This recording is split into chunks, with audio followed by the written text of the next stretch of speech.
Welcome to our Reading Month Caribbean Contemporary Classics Week, sponsored by Horde Education. I am James Sinafos, and it is an honor to be your moderator for such a prestigious Horde Education event. The theme for Reading Month is All Hands on Deck for Literacy, and we are indeed privileged to be bolstered by an invaluable sponsor and partner such as Horde Education. 4 students from schools within the education community have been selected to read excerpts from the Horde Education Caribbean Contemporary Classics collection. This is a collection of vibrant stories overflowing with life and the acute observations about society. In addition, each student will provide a personal reflection on the text followed by the recommendation. Please stay tuned as you are enlightened.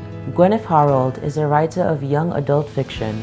The book, Bad Girls in School, is a Horde Education Caribbean Contemporary Classics which addresses issues young people face, such as broken homes and teenage pregnancy, and how they can overcome those challenges. Let's listen to 16-year-old Jeannique William, who is a 4th form student at the St. Joseph's Convent Secondary School. She believes that reading is a hobby that anyone from any walk of life can indulge in, and that it is one of the most amusing yet beneficial ways to pass time. Additionally, she takes pleasure in reading not only books or novels, but also poetry. The book Bad Girls in School was written by Gwyneth Harold. This book's main focus is 3 delinquent students, Tajika, Caledonia, and Katrina, and their 1-year journey in the ILU with Elaine Miko, their new school librarian.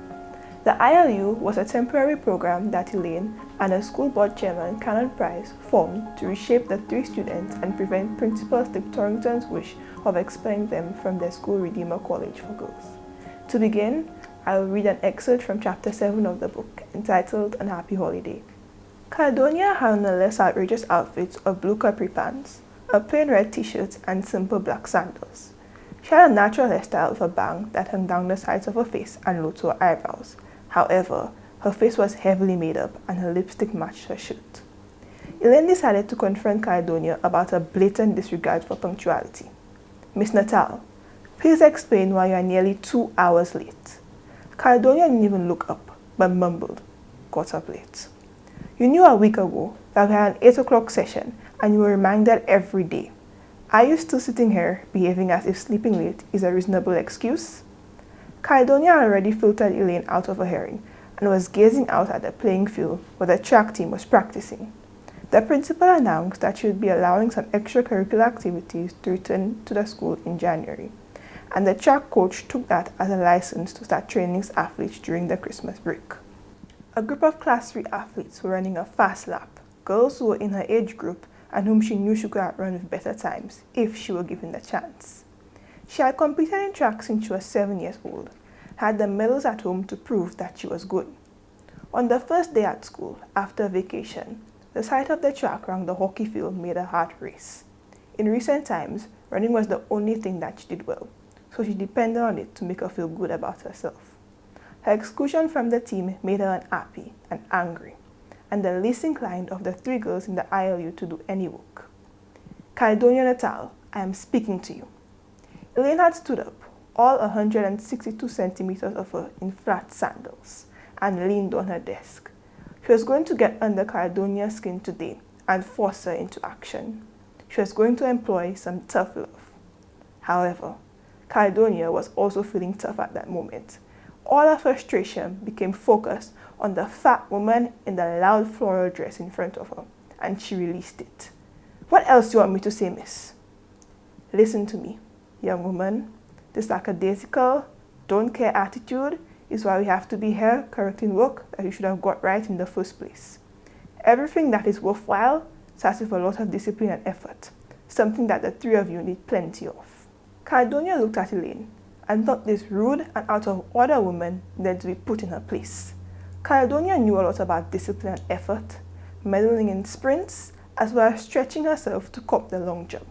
Took a great deal of focused training over many long hours. She sneered at Elaine as she spoke. If you have discipline so much, then why not go practice some of it upon yourself? Don't be fresh. Elaine was bubbling hot now. She would show the girl who was in charge here. But Tajika sensed what was coming and intervened. Caledonia don't mean nothing, miss. She just ran up her mouth. Caledonia, however, was not taking help from anybody. She stood up and cut a pose with one hand akimbo and the other one pointed at herself for emphasis. Fresh? Her voice went up a couple of notes higher than usual. Don't worry about me. Me fresh long time. It's honest me decide to be now. Is you always say that we must feel free to talk we mind? Well, look pon you already. You don't think say exercise is part of discipline? You just nyam down the place and don't even take a walk if you make even little food burn up. It's laziness that and indiscipline, and that is why you stay so fat and shape so bad. In this excerpt, we learn that Caledonia, one of the three girls, has arrived late to an extra class that Elaine, her teacher, had set up and had a heated exchange. Caledonia, during this argument, made rude remarks about her teacher's weight. She does this as she herself is hurting and she does not know how to deal with her pain positively. Unfortunately, as a result, she passes her waj or rage onto Elaine, resulting in both of them being hurt in the end. I believe a lot, if not all of us, can identify with Caledonia's actions in this piece, as we all might have acted similarly in the past when we did not know how to effectively deal with negative emotions. The next two excerpts that I'm going to read are also in chapter 7. The first one is a conversation between the three girls after Caledonia's outburst, and the second one is a conversation between the three girls and Elaine in which they apologize. That was really stupid, Callie, Katrina said quietly. So what? If Miss don't like people if you call her fat, then she must go lose weight, Caledonia insisted. Yeah, I agree, Miss need to get her butt on a treadmill. But we never have to tell her like that. Tajika never really liked to get people upset to the point of crying. I mean, you could really see that she felt bad. People always try and make we feel bad, Caledonia retorted. Them do it, and them say that they care. Miss does care, Katrina insisted. She cared when she carried all that video equipment over here. She cared when she begged for us to be able to eat lunch by the canteen with the rest of the school. She cares because she's having this extra class for us during the holidays. She still does her library work, plus takes care of us. We know that. Caledonia sat down again. Well, I never meant to make her feel so bad. Yes, you did. You are feeling bad about yourself and you took it out on Miss, insisted Tajika. When no one else said anything, she continued. You see my father? Him is a drug addict. He want to stop bad, but it gone too far for him want to control. My grandmother curse him all the time, but it don't help. Him just feel bad and gone again. Him even start one rehab program, but drop out after a while. Tajika's friends knew about her father's drug problem. They had seen him at school the time when he broke 3 chairs in the art department trying to climb high enough to pick some mangoes. He caused a little scene when he came on the compound because the security guard did not believe that the emaciated man with glazed eyes, shaky hands, and mumbling speech could be a parent, and did not want to let him inside. Tajika took one look at her father coming up the stairs to the principal's office, and knew that her grandmother had deliberately sent him to embarrass her. Since then, all the teachers and a lot of the students knew that she had a cokehead for her father. I did a bad thing, Tajika, her father had said to her once. I trying to get better for you though. Believe me, I trying. His mother, Tajika's grandmother, continually berated him, saying that he was a disappointment and a weak. Tajika agreed, but she believed that he wanted to do better all the same. Miss is just like that, Katrina said. She needs help to get her weight under control. Maybe we can help. Tajika lit up. Here was an opportunity to organize something and be in charge. Yeah, she looked out the door to make sure that neither Canon Price nor Miss Miko was overhearing her, and then she dropped her voice even further. Miss Factory looked bad, but she never do us anything more than try to help out our situation, and we could do something for her. Callie, you know all about exercise and diet. Why don't you draw up a program for Miss to follow? Then we all try to get her to stick to it. Miss, we feel really badly about what just happened. Callie did not mean to get on like that. It's just that she's having a really hard time right now. Are you alright, Caledonia? Was all Elaine could manage to say, trying not to reveal her sudden happiness in a smile. Yes, miss. I never really meant for it to come out like that. But, Katrina went on cautiously, don't take it the wrong way, miss. But you have to agree that you need to do something about your weight. Tajika entered at that point. We work it out already, miss, and especially Kali, because she know about exercise and things. The school playing field is the best place to do it. And miss, Katrina was ready to put the final touch to the project. You have a cute face and everything already. Karen would have to check you if you lost some weight. These pieces that I just read show us that the best thing to do after acting rationally and wrongly is to own up to your actions and identify where you went wrong, just as not only Caledonia but the other two girls in the program did. Tajika even used her own experience with her father's addiction to allow Caledonia to see that it is important to be kind to people and their situations. In addition to apologizing for their actions, they even created what they thought to be a master plan to help their teacher lose weight. This reveals that the girls are actually thoughtful and kind, although their behavior may say otherwise. Now, I'll read an excerpt from the final chapter of the book, chapter 12, which is entitled Metamorphosis. I am finally in grade 10. I am back on track and it feels really good, even though life is a bit strange right now. My mother has gone to Barbados to pursue a dream of being a lawyer. I am so proud of her. When she comes back, I will be in grade 12, 3 whole years away. I managed to convince her to let me live with my father. He said that he wanted to look after me and would not go away on any long tours. She did not want to say yes and had actually got a place for me at boarding school. But when my father turned down his annual 2-month contract to manage a reggae explosion roadshow that goes to the Far East, Australia, and Africa, she believed him and pleaded with him to keep me out of bad company. She left 2 weeks ago, and it has been heaven. My father has interesting friends, mostly musicians and record producers and dancers. I managed to get rid of his most recent girlfriend, who is a backup singer. Didn't like her. More than anything, he wants to please me and show my mother that he's a good parent. I would be in charge of the house as well as of him if it wasn't for Cosmo. Daddy is easy, but Cosmo doesn't trust me one bit. My form room is upstairs in Unity Hall, next to the principal's office, and I can see right across the hockey field down to the ILU. It is not a classroom anymore because Shorty got it back. I went down there a while ago to kill some time until classes started, or maybe I needed to say goodbye again. For all of us, because I am the only one left besides Miss Miko, who is in the library full-time now. I spoke with Tasha a couple times over the summer holidays. She called me from New York City. Tasha's grandmother told her that she could not manage a teenager at her age and stage of life, and it was time for Taj to go and live with her mother in America. So Taj got what she always wanted, but she found out that foreign was not what she thought it would be. I am calling you from my room that my mom set up for me. It has a TV and everything, she said to me the last time we spoke. That's cool, I said. You meet your neighbors as yet? No. My mom works a lot, so I have to stay inside the apartment. All the time? Well, the people there are kind of strange, so she says I must stay inside until I know the city better. Okay. Kati, I can't believe that I am in the great New York City that people talk about so much. It is really dirty where we are, and the people are poor, even though they don't look it. My mother works 3 jobs, including on Sundays. She has a lot of nice clothes, but this place where we live is not so nice.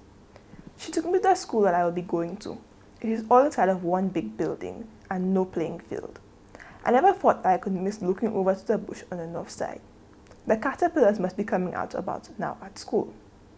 Yeah, but your mother is okay, right? She's glad that I am here. I hear her talking on the phone and telling her friend them that her friend is here and that she's going to be a senior in high school. She talked like going to school is a big deal. She worked very hard and sent money to some other family that she didn't have in Jamaica.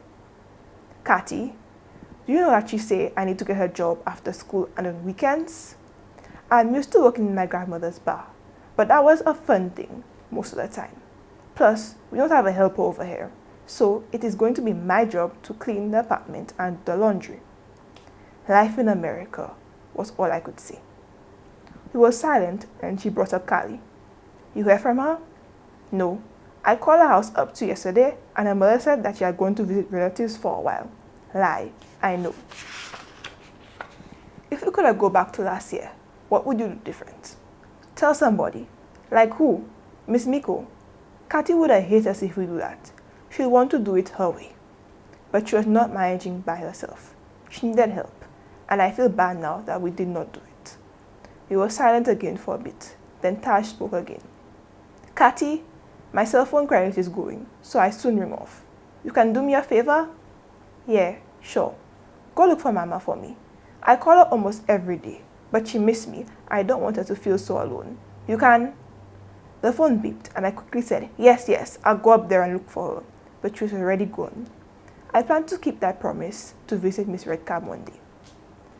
When I went down to Shorty's change room, he had left the door open, so I went inside. He did not take out our desks and chairs, but just pushed them to the side and set up an old mattress on a board and some blocks. The room smelled of him, partly because of the mattress, and partly from his sweaty clothes hanging from the nail on the wall. I heard some scratching and shuffling coming from under the house. I wondered if after all that we did for Whitey, build a nice little doghouse, if she really went back under there. I went outside and stooped to look under. Sure enough, Whitey was there, with, I couldn't believe it, puppies, about 5 of them. It can't be healthy for her to be there in that dust. I had to get Shorty to do something. I wonder who is the father of those puppies. I never saw any other dog around here. Oh, my mobile phone is ringing. I forgot to leave it in the vice principal's office. The caller ID number came up as private, but I will answer it all the same. You reached school yet? Callie, where are you? I am all right. Where is that? With Marlon. I don't know what to say after that. Her step-uncle has a name, and she's living with him. It makes me think about my own mother. When she got pregnant, she was sent to her grandmother in the country. She never, ever lived with my father. But that is what Callie is doing. What is the plan, Callie? Well, we want to be together. So I'm going to have the baby, and then he will pay to send me to private classes so I can continue my education. It sounded like a rehearsed statement. Does he still make you do the drugs? Come off that, Catty. Be there with him now, so everything crisp. What about Chuck? Mrs. worried about you. Listen, let's link up. I have to go now, Catty. Give me your phone number, Callie. Tell Coach hello for me. She gone, leaving me shaking. Out of the 3 of us, Callie had the hardest time, but like all of us, she still had choices. What she did with them was definitely within her control. That's the bell to announce start of school. Well, I got my day and my new life to begin. Still, that call from Callie and the call from Tajika the other day jarred my nerves. With the help of Miss Miko, Tajika, Caledonia and I carried each other through a difficult year, and it feels wrong that they are not here today. If this were the movies, we would all be together, the 3 amigas, living happily ever after. All for one and one for all. But last year taught me that life is not very predictable. A lot of things are out of my control, like the parents I have, but there is still enough of my life where I can make choices, like who my friends are and the kind of person I want to become. This excerpt tells of the fate of the girls once a new school year commences after they leave the ILU, as Katrina reflects on her present-day life. All 3 girls had to make huge changes in their lives. Tajika moved to the US to live with her mother. Caledonia became pregnant for a step-uncle and had to move away. And Katrina, who in comparison to the 2 girls had the least significant change, moved in with her father after her mother's departure for school.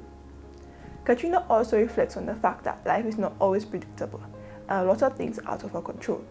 However, she can make smart choices to achieve the future that she wants for herself.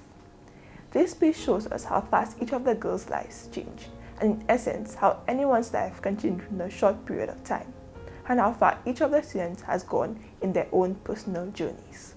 To end, here are my final thoughts on this book. In my opinion, Bad Girls in School is a brilliant, engaging book that covers a wide variety of issues and adversities that are not only faced by girls in the Caribbean, but all over the world. None of these issues that society may deem as inappropriate or touchy was sugar-coated or watered down, and this allowed me to further grasp all of them. In addition to bringing awareness to these issues, the book, in a sense, guides young female readers as to what should be right and wrong to do in difficult situations. Some examples of important topics that Gwyneth Harold has spotlighted in this book are teen pregnancy, sexualization of young girls, addiction, depression, broken homes, self-esteem, confidence, and family relations. I strongly believe a lot of young girls can relate to the storylines in this book, as I myself could relate to some of them. A particular detail that stood out to me is in chapter 12, when Caledonia expressed to Lane that the girls were always on their own even when they were together. It reminded me of another statement I've heard, "We're all alone in this together," and how it correlates with the story being told in this book. Although the three girls attended the ILU together and spent time with each other almost every day, they were still all alone in their personal struggles, and the only ones who could ever experience exactly what they were going through. This goes hand in hand with the end of the book, and in a sense gives an explanation to readers on why these girls did not end up happily ever after together at the end. The book is an excellent portrayal of this concept, as it displays the harsh realities of life not only as a teenage girl, but in general. I'd recommend this book be read by all teenage girls and any other person who would like to get a glimpse of what it's like to be a teenage girl in this day and age. Furthermore, I would suggest this book to anybody who likes drama books and to anyone who would like to expand their personal word bank, as it has a wide variety of colorful and intriguing vocabulary. I also believe that this book can be read by beginners, as it is an easy read and only has about 150 pages and 12 concise chapters. Visit the Horder Education website at www.hordereducation.co.uk to check out the other Caribbean contemporary classic texts to find titles that may appeal to you. Becca and her family are always clashing over her disobedience. Can you relate to this situation? How do you handle conflict with your family and friends? To obtain a copy, I urge you to visit the local bookstores, Delivery Express and People's Discount Book and More, both located in Castries, and Books and More located in Miku. There, you can choose from a range of titles in classic contemporary fiction from the heart of the Caribbean. Also, look out for our upcoming book fairs at People's Discount Book and More on Victoria Street, Castries from May 19th to 21st, and Books and More in Miku Village on the second week of July. You can also visit Horder Education website at www.hordereducation.co.uk.